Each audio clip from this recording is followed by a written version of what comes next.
नमस्कार प्रिय सनातनी साथियों, स्वागत है आपका एक और नए वीडियो में। इस वीडियो में ऐसा क्या खास है, इस वीडियो में आप जानेंगे रामनवमी पूजन की संपूर्ण विधि। मेरे चैनल के दो प्रिय सब्सक्राइबर भैया, एक जिनका नाम है कमल कुमार जी, इन्होंने लिखा है कि पंडित जी रामनवमी के दिन झंडा पूजन की विधि बताइए। और एक और हैं फूल कुमार जी, ये भी लिखे हैं कि कृपया करिए ना थोड़ा गुरुजी रामनवमी के ऊपर एक वीडियो बनाइए, ध्वजा की स्थापना करें, कैसे करें। इन्हीं दोनों आदमी के रिक्वेस्ट पर मैं यह वीडियो बनाया हूँ। आप ध्यानपूर्वक इस वीडियो को अंत तक देखिए। इसमें आपको एकदम सरल तरीके से बताया जाएगा कि कैसे रामनवमी पर राम जी का पूजन करते हैं या फिर ध्वजारोपण कैसे करते हैं। इन सब का एकदम विधिवत तरीके से आपको बताया जाएगा। देखिए, सबसे पहले आप रामनवमी को पूजन कराने जाते हैं तो आपको किस बात का ध्यान रखना है। सबसे पहली जो बात है उसका ध्यान रखना है, आपके अपने औपचारिकता का ध्यान रखना है। बहुत से पंडित जी लोग होते हैं, वीडियो देख लिए और सेम टू सेम जाकर कराने लगे। ठीक है, यह वीडियो जो बनता है वो शास्त्रीय विधि से बनती है और एक लौकिक विधि भी चलता है जो हर जगह अलग अलग होता है। जैसे आपके तरफ रामनवमी को ध्वजा पूजन करते हैं, हमारे तरफ श्रावण के महीने में ध्वजा पूजन करते हैं, बहुत जगह नवरात्रि में ध्वजा पूजन करते हैं। तो हर जगह का विधि अलग अलग होता है, लेकिन जो क्रम है, पूजन का जो क्रम है वह सेम टू सेम होता है। कैसे होता है, जैसे आप समझिए, कहीं कहीं होता है कि सबसे पहले शुरुआती पूजन विधि करते हैं, संकल्प करते हैं, गौरी गणेश का पूजन, कलश का पूजन, उसके बाद राम जी का पूजन करते हैं चित्र इत्यादि रख करके, और उसके बाद तब ध्वजारोपण करते हैं। ठीक है। और कहीं कहीं होता है कि ध्वजा के सामने जहाँ ध्वजा गाड़ना है वहाँ पे गड्ढा पहले से खोदा हुआ रहता है और उसी गड्ढे के पास बैठ करके उस गड्ढे के अंदर पूजन करके और ध्वजा उसमें डाल दिया जाता है। और कहीं कहीं विधि होता है कि ध्वजा के जो पतरखा होता है ध्वजा का, उसका भी पूजन करा करके और तब जाकर उनको टांगा जाता है। तो चलिए आज हम आपको सिखाते हैं पूरे विधिवत तरीके से। सबसे पहले देखिए, अगर आपके तरफ सिर्फ गड्ढे के अंदर रख करके पूजन कर दिया जाता है तो उसकी विधि थोड़ी देर बाद में बताऊंगा। कहीं कहीं होता है कि जैसे रामनवमी के दिन लोग राम जी का पूजन विशेष तरीके से करते हैं। सबसे पहले आप शुरुआती पूजन विधि कराइए। कैसे कराएंगे, संकल्प से पूर्व क्या क्या होता है। सबसे पहले आप आचमन करेंगे, आचमन के पश्चात गंगा पूजन, शरीर शुद्धि, आसन शुद्धि, दिशा शुद्धि और उसके बाद दीप पूजन, चंदन इत्यादि लगा करके स्वस्ति वाचन करेंगे। ठीक है, ये हो गया शुरुआती पूजन विधि, जिसका वीडियो मैं चैनल पर पहले से भी बना कर रखा हूँ, उसे आप देख सकते हैं। या फिर मैं आपको सिंपल बताता हूँ, आचमन कराना है, 3 बार जल लेकर के पिला देना है यजमान को, उसके बाद हाथ धुला देना है। क्या मंत्र बोलना है, ओम केशवाय नमः, ओम नारायणाय नमः, ओम माधवाय नमः, ओम हाथ धो करके ओम हस्तौ प्रक्षाल्य गोविंदाय नमः। उसके बाद एक पवित्री पहनाते हैं, सोने की अंगूठी की जो पवित्री होती है वह पहना देना है। उन सब का मंत्र मैं पहले भी पढ़ा चुका हूँ। यह वीडियो अगर आपने नहीं देखा है तो आप जाकर के देखिए शुरुआती पूजन विधि कैसे कराते हैं। ठीक है, तो पवित्री पहना दिए। उसके बाद गंगा जी का पूजन होता है, गंगे च यमुने चैव गोदावरी सरस्वती, इस मंत्र से गंगा जी का आवाहन कराते हैं। उसके बाद गंगा पूजन के पश्चात होता है शरीर शुद्धि, आसन शुद्धि, दिशा शुद्धि कराने के पश्चात तब दीपक का पूजन कराते हैं और चंदन लगाते हैं। उसके बाद यजमान के मस्तक पर चंदन लगा देते हैं और उसके बाद क्या होता है, स्वस्ति वाचन होता है। ठीक है, ये जो क्रम है, ये अगर आप सिर्फ गड्ढे में पूजन कराते हैं उस समय भी आपको यह शुरुआती पूजन विधि करानी चाहिए। जैसे मान लीजिए विधि व्यवस्था कैसे करनी है, तो आप सभी सामग्रियों को व्यवस्थित कर लीजिए। जो पूजन की सामग्री लगती है, चंदन, फूल, दुर्वा, अक्षत, सिंदूर इत्यादि, प्रसाद, धूप, दीप, नैवेद्य इत्यादि सबको व्यवस्थित कर लीजिए और सबसे पहले शुरुआती पूजन विधि करा दीजिए। ठीक है, शुरुआती पूजन विधि हो गया। उसके बाद होता है स्वस्ति वाचन। स्वस्ति वाचन तो बोलना ही चाहिए, चाहे आप थोड़ी देर का पूजन कराएं या बड़ा पूजन कराएं, स्वस्ति वाचन बोलना चाहिए। स्वस्ति वाचन बढ़िया तरीके से बोलिए। और स्वस्ति वाचन के पश्चात होता है संकल्प। देखिए, यहाँ संकल्प का ही विशेष महत्व है। किसी भी पूजन में संकल्प का महत्व है। रामनवमी के दिन आप क्या संकल्प बोलेंगे, अगर आप गौरी गणेश कलश और राम जी का पूजन करने के पश्चात तब ध्वजारोपण करते हैं, उसका संकल्प मैं बताता हूँ। उसके बाद सिर्फ गड्ढे में अगर पूजन कर रहे हैं, गड्ढा का पूजन करके और ध्वजा डाल दिए, उसके बाद ध्वजा का पूजन करेंगे, उसका क्या संकल्प होगा उसको भी समझिए। देखिए, सबसे पहले संकल्प में आपको क्या बोलना है, ओम विष्णुर्विष्णु अद्य स्थाने, ओम मासानां मासोत्तमे मासे शुभे पुण्य पवित्र चैत्र मासे शुक्ल पक्षे क्योंकि चैत्र मास के शुक्ल पक्ष की नवमी तिथि को रामनवमी होता है। ठीक है, ये तो आपको पता ही है। नवम्याम शुभ पुण्य तिथौ, अब जो भी दिन हो उस दिन, जो भी दिन हो, हर साल अलग अलग दिन होता है, तो अमुक वासरे के जगह पर उस दिन का नाम रख लेंगे, अमुक वासरे। ठीक है, उसके बाद डायरेक्ट आपको बोलना है गोत्रः, यानी कि यजमान जी का जो गोत्र है, अगर आप खुद से कर रहे हैं तो अपने गोत्र का उच्चारण कर लेंगे। अमुक गोत्रः के स्थान पर अपना गोत्र रख लेना है। उसके पश्चात बोलेंगे नामहम सर्वहम इत्यादि जोड़ लेंगे। उसके बाद आपको बोलना है श्रुति स्मृति पुराणोक्त पुण्य फल प्राप्त्यर्थम श्री रामचंद्र कृपा प्राप्ति पूर्वक मम जीवने सुख शांति ऐश्वर्य समृद्धि धन धान्य लक्ष्मी प्राप्त्यर्थम आदित्यादि नवग्रह अनुकूलता प्राप्त्यर्थम विशेषतः। अब विशेषतः में क्या जोड़ना है आपको, जो भी मन की इच्छा हो।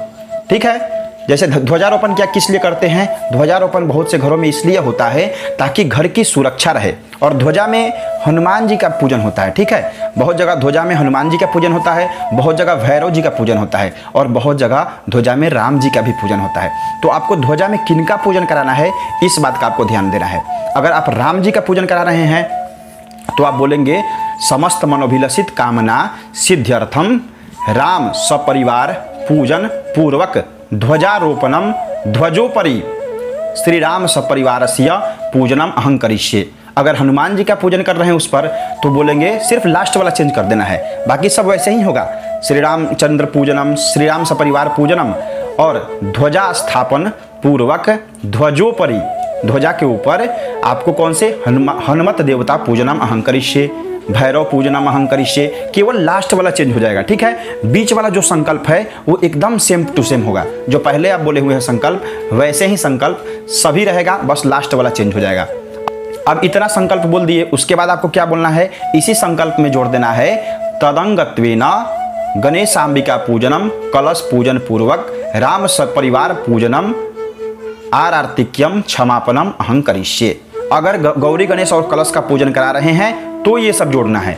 अगर चित्र रखकर राम जी का पूजन करा रहे हैं तो ये सब जोड़ना है, नहीं तो आप डायरेक्ट सीधा बोल सकते हैं जो पहले बोला गया था। ठीक है, इसके बाद आपको क्या करना है, अगर आप सिर्फ ध्वजा का पूजन कराना है, वहाँ ध्वजारोपण करा करके उसके बाद ध्वजा का पूजन कराना है, तो आपको शुरुआती पूजन विधि कर लेनी है। और संकल्प में क्या बदलना है, ओम अद्य स्थाने मासानाम उत्तमे मासे चैत्र मासे शुक्ल पक्षे नवम्याम शुभ पुण्य तिथौ। उसके बाद जो भी दिन है अमुक वासरे के जगह पर उस दिन का नाम रख लेंगे, और उसके पश्चात अमुक गोत्रोत्पन्नोहम जो यहाँ पे लिखा हुआ है इसके जगह पर यजमान जी का गोत्र रख लेना है, नामाहम के जगह पर उनका नाम रख लीजिए।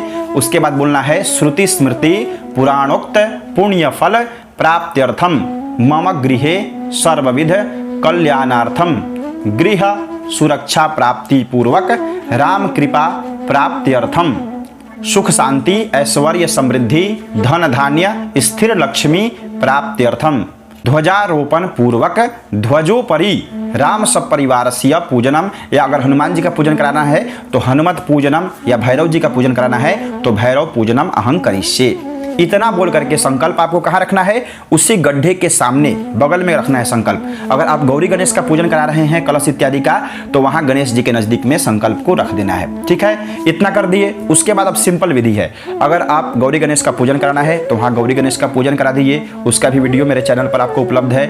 गौरी गणेश का पूजन कराइए, कलश का पूजन कराइए, और राम जी का पूजन कैसे कराएंगे ये आपको यहाँ ध्यान देना है। देखिए, रामनवमी के दिन अगर राम जी का पूजन करा रहे हैं आप, तो विधिवत तरीके से कराइए। कैसे कराएंगे, जैसे राम जी का कोई मूर्ति है या कोई चित्र है तो वो रख करके बढ़िया तरीके से कराइए। कैसे कराएंगे, फूल और अक्षत लीजिए, मन को शांत करते हुए मर्यादा पुरुषोत्तम श्री रामचंद्र का ध्यान कीजिए। और कौन सा मंत्र बोलना है, कोई भी राम जी का विशेष प्रचलित मंत्र आप बोल सकते हैं। ये बोल सकते हैं, रामाय रामभद्राय रामचंद्राय वेधसे रघुनाथाय नाथाय सीताया पतये नमः। ये भी गा सकते हैं आप। रामो राजमणि सदा विजयते रामं रमेशं भजे रामेणाभिहता निशाचरचमू रामाय तस्मै नमः। रामा नास्ति परायणं परतरं रामस्य दासोऽस्म्यहं।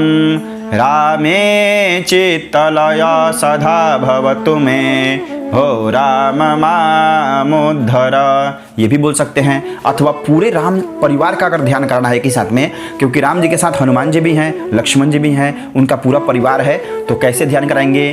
दक्षिणे लक्ष्मणो यस्य वामे चैव जनकात्मजा पुरतो मारुतिर्यस्य तम वंदे रघुनंदनम। इतना बोलकर ध्यान है ये, ठीक है। ध्यान और आवाहन का यह मंत्र हो गया। और आपको क्या बोलना है? ओम ध्याये ध्यानम समर्पयामि आवाहयामि स्थापयामि राम सपरिवाराय नमः।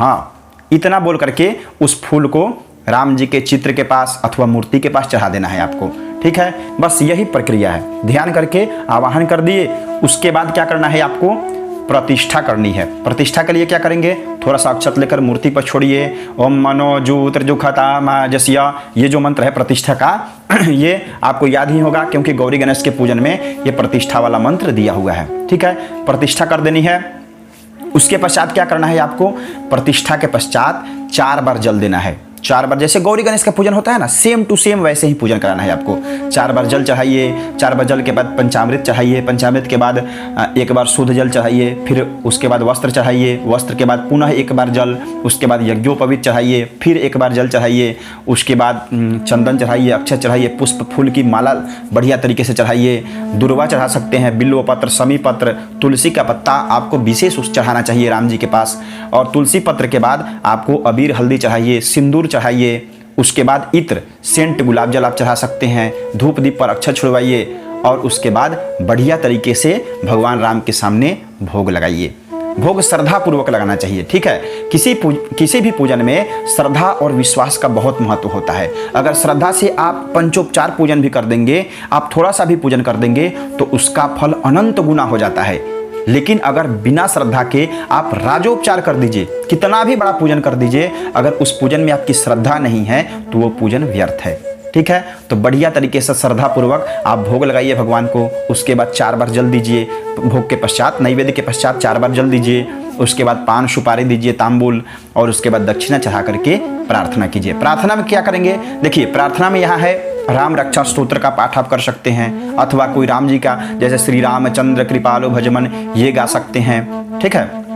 या कोई बढ़िया सा कोई भी स्तोत्र, जैसे ध्यान में आप भय प्रकट कृपाला भी गा सकते हैं आप। उसके बाद प्रार्थना में आप श्री रामचंद्र कृपालु भजमन, ये तो सबसे सटीक होगा। अगर मैं कहूँ तो आप यही गा दीजिए, श्री रामचंद्र कृपालु भजमन, ये गाइए। और अंत में हनुमान जी का कोई श्लोक बोल सकते हैं, राम जी का श्लोक बोल सकते हैं, ठीक है। ये आप अपने हिसाब से देख लीजिए कि जो आपको राम जी का श्लोक याद है वो आपको बोल देना चाहिए, ठीक है। उसके पश्चात जब प्रार्थना हो जाए, जैसे आप गा दिए श्री रामचंद्र कृपालु भज मन हरन भव भय दारुणम नव कंजलोचन कांज मुख कर कंज पद कंजारुणम। यहाँ से गा करके लास्ट तक गा दिए आप। उसके बाद आपको क्या बोलना है? अंत में क्या बोलना है? प्रार्थना पूर्वक नमस्कारान समर्पयामि राम सपरिवाराय नमः, इतना बोल देना है। और पुष्प को राम जी के चरणों में चढ़ा देना है। जो भी मन की इच्छा हो मन ही मन राम जी को कह दीजिए। उसके बाद क्या है? 1 बार जल कैसे देंगे? हाथ में, दाहिने हाथ में जल लीजिए और बोलना है क्या? अनेन कृतार्चनेन पूजनेन राम सपरिवारः प्रियंताम नमः, बोल करके जल को राम जी के चित्र के नजदीक में आपको छोड़ देना है, ठीक है। उसके बाद ये इतना करने के बाद पूजन संपूर्ण हो गया, ठीक है। अगर आप केवल ध्वजा के सामने पूजन कराना चाहते हैं तो उसका पूजन विधि ऐसे है। कैसे करना है? आप पहले गड्ढे के सामने हाथ रखिए। हाथ रख करके कौन सा मंत्र बोलेंगे? ओम मही द्यौः पृथ्वी च न इमं यज्ञं मिमिक्षताम पिप्रेतान्नो भरीमभिः, ठीक है। ये मंत्र बोल दिए। अब आपको क्या करना है? गड्ढे में जल छोड़ना है। जल में क्या बोलेंगे आप? ये मंत्र बोल सकते हैं। ओम देवस्य त्वा सवितुः प्रसवेस्विनोर्बाहुभ्यां पूषणो हस्ताभ्याम, या अथवा ये मंत्र बोल सकते हैं, दोनों में से कोई भी बोल दीजिए।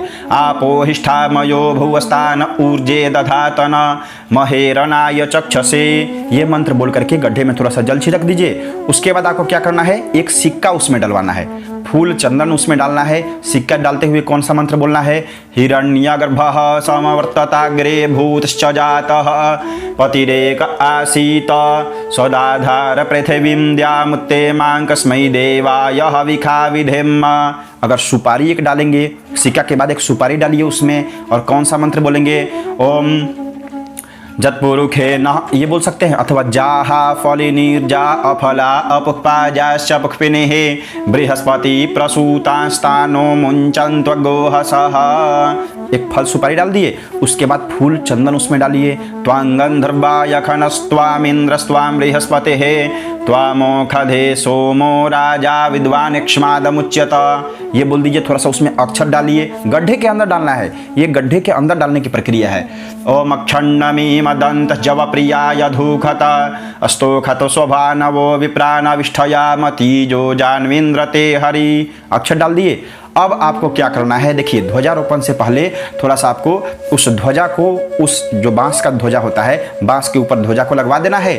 और अब आपको क्या करना है, ध्वजारोपण के समय 5 लोगों को बुलाना है, परिवार के 5 लोगों को बुलाइए और कहिए कि आप सभी को इस ध्वजा को पकड़िए और जयकारा लगाते हुए, जैसे बोलिए प्रेम से बोलिए राजा रामचंद्र की जय, ठीक है। इस प्रकार से थोड़ा सा जयकारा लगा करके, या फिर नमः पार्वती पतये हर हर महादेव बोल करके, या फिर हनुमान जी महाराज की जय, राम जी चारों भैया की जय, जानकी मैया की जय, सत्य सनातन धर्म की जय, इस प्रकार से थोड़ा सा जयकारा लगाते हुए और उस ध्वजा को क्या करना है, आपको उस गड्ढे के अंदर डाल देना है, ठीक है। गड्ढे के अंदर ध्वजा डाल दिए। और देखिए यहाँ पे थोड़ा सा लौपचारिकता को भी देखना है। कहीं कहीं होता है कि ध्वजा पर स्त्रियाँ दही और हल्दी लगाती है, कहीं कहीं होता है कि ध्वजा के ऊपर सिंदूर लगाती हैं माताएं, और कहीं कहीं होता है कि ध्वजा के ऊपर बढ़िया तरीके से पतरखा इत्यादि लगा करके उसको सुशोभित करके लोग रखते हैं। तो वो आप अपने लौपचारिकता के हिसाब से कर दीजिए, ठीक है। ये आपके ऊपर है, आपके तरफ जैसी विधि होती होगी उस प्रकार से आपको करा देना है, ठीक है। उसके पश्चात ध्वजा को अंदर डाल दीजिए और क्या करना है, चारों तरफ से मिट्टी बढ़िया तरीके से उसमें लगा करके ऊपर से थोड़ा सा बराबर कर देना है, ठीक। इतना करने के पश्चात अब क्या होगा, अब पूजन होगा। और एक चीज़, हाँ एक चीज़ और ध्यान दीजिए, जब ध्वजा को निकाला जाता है ना, जब ध्वजा को निकालते हैं उस समय विसर्जन का मंत्र जरूर बोलना चाहिए। बहुत से पंडित जी लोग होते हैं, जाते हैं कहते हैं यजमान जी आप उस ध्वजा को निकालिए, अब इसके बाद वहाँ पूजन होगा। नहीं, ये गड़बड़ है। ध्वजा को विसर्जित कर करके तब वहाँ से निकालना है। मान लीजिए आप विसर्जित नहीं किए और उसको खुंदवा कर निकाल दिए और फिर दूसरा ध्वजा लगाएं, तो पहले विसर्जन कर दीजिए। जैसे लक्ष्मी पूजन में कैसे होता है, पहले पुराने मूर्ति का विसर्जन करते हैं तब नए मूर्ति का प्रतिष्ठा करते हैं, उसी प्रकार से पहले इस ध्वजा का विसर्जन कर दीजिए और ध्वजा को मिट्टी से निकाल करके तब गड्ढा वाला जो पूजन मैं बताया हूँ उसको करना है, और उसके बाद ध्वजा को अंदर डालना है, ठीक है। और ध्वजा को अंदर डालने के बाद क्या करना है, ध्यान कराना है। जिस प्रकार से राम जी का उधर पूजन कराए हैं उसी प्रकार से यहाँ भी ध्वजा का पूजन कराना है। पंचोपचार पूजन करा सकते हैं, षोडशोपचार पूजन करा सकते हैं। कैसे कराएंगे अब समझिए। पुष्प और अक्षर यजमान जी के हाथ में दे देना है, यजमान जी के हाथ में, और बोलना है ध्यान कीजिए यजमान जी। अब जो भी देवता का पूजन आपके तरफ ध्वजा पर होता होगा पूछ लीजिए। बहुत जगह होता है भैरव जी का पूजन होता है, बहुत जगह हनुमान जी का पूजन होता है ध्वजा में, और बहुत जगह होता है नरसिंह भगवान का पूजन होता है, और बहुत जगहों पर होता है कि राम जी के पूरे परिवार का ध्वजा पर पूजन होता है। तो आप पहले यजमान जी से पूछ लीजिए। सबका मैं अलग अलग मंत्र बता देता हूँ। जैसे अगर आप ध्वजा के ऊपर हनुमान जी का पूजन करा रहे हैं तो फूल और अक्षत लीजिए, हनुमान जी का ध्यान कीजिए। ओम अतुलित बलधामं हेमशैलाभदेहं धनुजवन कृशानं ज्ञानिनामग्रगण्यं सकल गुण निदानं वानराणामधीशं रघुपति प्रिय भक्तं वातजातं नमामि। हं हनुमते नमः। ध्वजा पताकाधिष्ठात्र देवताभ्यो नमः। आवाहयामि स्थापयामि पूजयामि। इतना बोल करके वहाँ चढ़ा देना है। अगर राम जी का उस पर आवाहन कराना है ध्वजा के ऊपर तो ये मंत्र बोलेंगे, रामाय रामभद्राय रामचंद्राय वेधसे रघुनाथाय नाथाय सीताय पतये नमः। ध्यायेत् ध्यानं समर्पयामि राम सपरिवाराय नमः। ध्वजा पताकाधिष्ठात्र देवताभ्यो नमः। आवाहयामि स्थापयामि पूजयामि। इतना बोल करके उसी ध्वजा के पास जो बांस लगा रहता है उसी के सामने आपको चढ़ा देना है। उसी प्रकार से अगर भैरव जी का होता होगा तो तीक्ष्ण दृष्ट महाकाय कल्पांत दहनोपमा भैरवाय नमस्तुभ्यां मनोज्ञां दातुमर्हसि। भैरवाय नमः। ध्वजा मध्ये आवाहयामि स्थापयामि पूजयामि। इसी प्रकार से आपको बस बोल देना है, ठीक है, जो भी देवता का उस पर आवाहन कराना है। और जब आवाहन कर दिए उसके बाद क्या होता है, प्रतिष्ठा कीजिए, अक्षर छोड़ करके प्राण प्रतिष्ठा कराइए। ओम मनोजू त्रिजुखताम आजस्य, इस मंत्र से प्रतिष्ठा कीजिए। और अस्यै प्राणाः प्रतिष्ठन्तु अस्यै प्राणाः क्षरन्तु च अस्यै देवत्वमर्चायै माम हेति च कश्चन। उसके बाद आपको क्या बोलना है, ध्वजा पताकाधिष्ठात्र देवता सहित राम सपरिवारः सुप्रतिष्ठिता वरदा भवन्तु, ऐसे बोलेंगे। अथवा इससे भी सरल तरीके से कैसे बोलेंगे, राम सपरिवार सहित ध्वजा पताकाधिष्ठात्र देवताः सुप्रतिष्ठिताः वरदा भवन्तु। इतना बोल करके राम जी से आग्रह करना है कि हे प्रभु आप इस ध्वजा में विराजमान हो जाइए, हे हनुमान जी आप इस ध्वजा में विराजमान रहिए। विशेष करके बहुत जगहों पर होता है हनुमान जी का ही पूजन ध्वजा में होता है। क्यों होता है, इसका कारण है, जब आप याद कीजिए महाभारत आप देखे होंगे, उस समय अर्जुन के रथ पर पीछे कौन थे, ध्वजा के रूप में हनुमान जी। इसीलिए ध्वजा के पूजन में हनुमान जी का महत्व ज़्यादा है। राम जी का पूजन आप चित्र में या और जगहों पर कराइए, लेकिन ध्वजा में विशेष करके हनुमान जी का ही पूजन होता है, क्योंकि वही ध्वजा के रूप में सदा विराजमान रहते हैं। यज्ञ इत्यादि जो होता है, महायज्ञ इत्यादि हम लोग कराने जाते हैं, तो उसमें ध्वजा में होता है इंद्र भगवान का पूजन। बहुत जगहों पर इंद्र भगवान का भी पूजन कराते हैं, तो वो विशेष प्रयोजन में होता है। लेकिन घर के ध्वजा में ज़्यादातर जगहों पर ध्वजा में हनुमान जी का ही पूजन होता है, ठीक है। इतना आप करा दिए। जब प्रतिष्ठा हो गया उसके बाद 4 बार जल दीजिए। पंचामृत है तो पंचामृत चढ़ाइए, नहीं तो एक काम आपको करना है, रक्षा सूत्र तोड़ करके उस बांस में लपेट देना है 5 बार। 5 बार आपको बढ़िया तरीके से उस बांस में रक्षा सूत्र को लपेटवा देना है। उसके बाद एक बार जल गिराइए और एक जनेऊ यज्ञोपवीत तो जरूर उसमें लगाना चाहिए। ध्वजा में एक बढ़िया से यज्ञोपवीत बांध दीजिए उसे ध्वजा के अंदर, और पुनः एक बार जल दीजिए यज्ञोपवीत के बाद। उसके बाद चंदन चढ़ाइए, अक्षत चढ़ाइए, फूल चढ़ा दीजिए, माता जी से थोड़ा सा सिंदूर उस पर लगवा दीजिए, और धूप दीप यानी कि धूप और दीपक जरूर दिखाइए वहाँ। धूप दीप दिखा करके और एक सुंदर सा प्रसाद हाथ धो करके प्रसाद वहाँ लगाइए। प्रसाद में तुलसी पत्र जरूर डालिएगा। अगर भैरव जी का है तो तुलसी पत्र नहीं डालना है। अगर हनुमान जी और राम जी का अगर ध्वजा है तो तुलसी पत्र जरूर डालिए वहाँ पे, ठीक है। तुलसी पत्र डाल देंगे। उसके बाद पुनः 4 बार जल दीजिए नैवेद्य के बाद, और नैवेद्य के बाद जब 4 बार जल हो गया तो 5 सुपारी दे दीजिए और दक्षिणा चढ़ाइए। उसके बाद क्या होता है, उसके बाद होता है प्रार्थना। इसमें आपको क्या करना है, फूल और अक्षत लीजिए यजमान जी, नेत्रों को बंद कीजिए, हाथ को जोड़िए, मन को शांत करते हुए हनुमान जी से या राम जी से, जिनका भी ध्वजा है उनका नाम ले लेना है। हनुमान जी से आग्रह कीजिए कि हे प्रभु आप इस ध्वजा में, हमारे गृह में, हमारे इस नगर में सदा विराजमान रहिए। हमारे घर की सुरक्षा, हमारे परिवार की सुरक्षा सदा करते रहिए, क्योंकि आप ही के भरोसे मैं इस जीवन में आगे चल रहा हूँ। अब मेरी सारी जिम्मेदारी आपकी है। इस प्रकार से खुद को भगवान के पास समर्पित कर देना है और भावना करते हुए प्रार्थना करना है। कोई भी आप राम जी का स्तोत्र बोल सकते हैं, कोई स्तुति बोल सकते हैं, या फिर ऐसे भी ये भी बोल सकते हैं, हे राम पुरुषोत्तम नरहरे नारायण केशव। ये वाला पूरा मैं यहाँ पे लिख दे रहा हूँ, ये पूरा बोल सकते हैं। अथवा कोई छोटा सा अगर हनुमान जी क्या करा रहे हैं तो ये बोल दीजिए, प्रवनौ पवन कुमार खलवल पावक ज्ञान धना जासु हृदय आगाज बसहु राम सर चाप धरा। इस प्रकार से भी बोल सकते हैं आप, जैसे भी सुविधा बन पड़े आप बोल दीजिए। इतना आपके करने के पश्चात अब क्या करना है, एक बार जल गिराना है। क्या बोलना है, अनेना कृतार्चनेन पूजनेन ध्वजा पताकाधिष्ठात्र देवताः प्रियंताम नमः। जल को कहाँ छोड़ना है, वहीं पे छोड़ देना है, ठीक है। फूल अक्षत चढ़ाने के बाद जल छोड़ दीजिए। अब क्या करना है, आपको आरती दिखा देनी है। आरती कैसे दिखाएंगे, कपूर जला करके। जिन भी देवता का ध्वजा है, अगर आप पहले राम जी का पूजन किए हैं, गौरी गणेश और राम जी का, तो एक राम जी का बढ़िया सा आरती गा दीजिए, और उसके बाद तब ध्वजा के पास हनुमान जी का आरती गा दीजिए, या दोनों आदमी की आरती गाइए और दोनों जगह दिखा दीजिए। आरती दिखाने के पश्चात मंत्र पुष्पांजलि कराइए, उसके बाद क्षमा याचना कराइए और अंत में क्या करना है, एक बार जल गिरा करके मस्तक से लगा देना है। उसके पहले, जल गिराने से पहले आप अपना दक्षिणा करा लीजिए और अगर गौरी गणेश का पूजन किए हुए हैं कलश का तो उसका विसर्जन करा देना है। ठीक है, उसके बाद दक्षिणा लीजिए, विसर्जन कराइए और एक बार जल गिरा करके मस्तक से लगा लीजिए। सामान्य यही पूजन का नियम होता है। रामनवमी में अगर आपको पूजन कराना है तो यही विधि है। ध्वजारोपण की भी विधि मैं बता चुका हूँ और राम जी का जो पूरा पूजन करते हैं आप, उसका भी पूजन आप इसी विधि से करा सकते हैं। हो सकता है औपचारिकता में इधर उधर कहीं कहीं हो, मुझे पता नहीं हो, क्योंकि अगर आप सोचेंगे कि एक विधि सभी जगह मैं लागू कर दूं, ये असंभव है। ये सनातन धर्म में होना मुश्किल है। क्यों मुश्किल है? क्योंकि हमारे आज से पहले बहुत से पंडित लोग होते थे, हमारे पूर्वजगण होते थे, उनके पास संचार की व्यवस्था बहुत ज़्यादा नहीं थी। वो कुंभ जैसा जब महासम्मेलन होता था उसी समय सभी कोई आते थे, तो उस समय ही थोड़ा बहुत चर्चा होता था।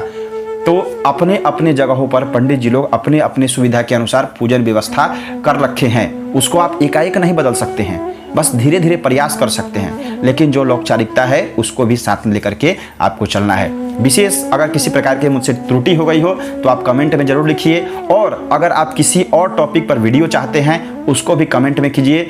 मैं पूरा प्रयास करूंगा आप लोगों की सेवा में सदा लगे रहने की। ठीक है, इतना प्रेम और धैर्य से वीडियो को देखने के लिए आपका हृदय की गहराइयों से प्रेम पूर्वक बहुत बहुत धन्यवाद। हर हर महादेव, जय माता दी।